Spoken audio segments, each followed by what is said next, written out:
আইএসএফের সভায় নওশাদ সিদ্দিকীর উপস্থিতি চেয়ে দৃষ্টি আকর্ষণ। প্রধান বিচারপতি ডিভিশন বেঞ্চের দৃষ্টি আকর্ষণ, মামলা দায়েরের অনুমতি। বুধবার মামলার শুনানি।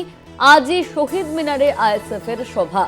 আজই শহীদ মিনারে আইএসএফের সভা। প্রধান বিচারপতির ডিভিশন বেঞ্চে দৃষ্টি আকর্ষণ। আইএসএফের সভায় নওশাদ সিদ্দিকীর উপস্থিতি চেয়ে দৃষ্টি আকর্ষণ। প্রধান বিচারপতির ডিভিশন বেঞ্চের দৃষ্টি আকর্ষণ, মামলা দায়েরের অনুমতি। বুধবার মামলার শুনানি। আজই শহীদ মিনারে আইএসএফের সভা। আজই শহীদ মিনারে আইএসএফের সভা। ইতিমধ্যেই মামলা দায়ের করা হয়েছে। আইএসএফের সভায় নওশাদ সিদ্দিকীর উপস্থিতি চেয়ে দৃষ্টি আকর্ষণ প্রধান বিচারপতির ডিভিশন বেঞ্চের। আইএসএফের সভায় নওশাদ সিদ্দিকীর উপস্থিতি চেয়ে প্রধান বিচারপতির ডিভিশন বেঞ্চের দৃষ্টি আকর্ষণ, মামলা দায়েরের অনুমতি। বুধবার মামলার শুনানি।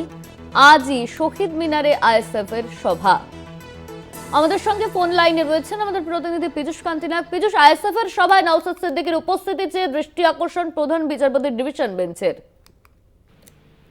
দেখো, আজকের দৃষ্টি আকর্ষণের পর এটা বলা যায় যে আজকের আইএসএফ এর বেলা 12টা থেকে শহীদ মিনারের সভায় সশরীরে উপস্থিত থাকতে পারবেন না নওশাদ সিদ্দিকী।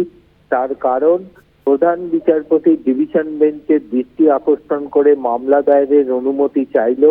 প্রধান বিচারপতি মামলা দায়েরের অনুমতি দিলেও এই মামলার শুনানি আজ নয় কাল হবে জানিয়েছেন।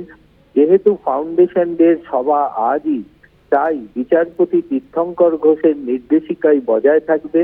বিচারপতি তীর্থঙ্কর ঘোষ আইএসএফ এর সভার অনুমতি দিলেও কিন্তু সেখানে তিনি শর্ত হিসাবে পরিষ্কার জানিয়েছিলেন 2023 সালে ফৌজদারি মামলায় অভিযুক্তরা এই সভাতে উপস্থিত থাকতে পারবেন না সশরীরে, তারা ভার্চুয়ালে এই সভায় উপস্থিত থাকতে পারবেন।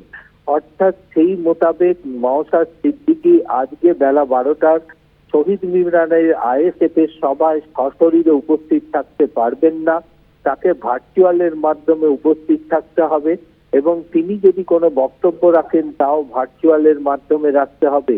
তার কারণ, বিচারপতি তীর্থঙ্কর ঘোষের নির্দেশিকার উপরে কোন রকম স্থগিতাদেশ বা কোন রকম পর্যবেক্ষণ করেনি প্রধান বিচারপতির ডিভিশন বেঞ্চ।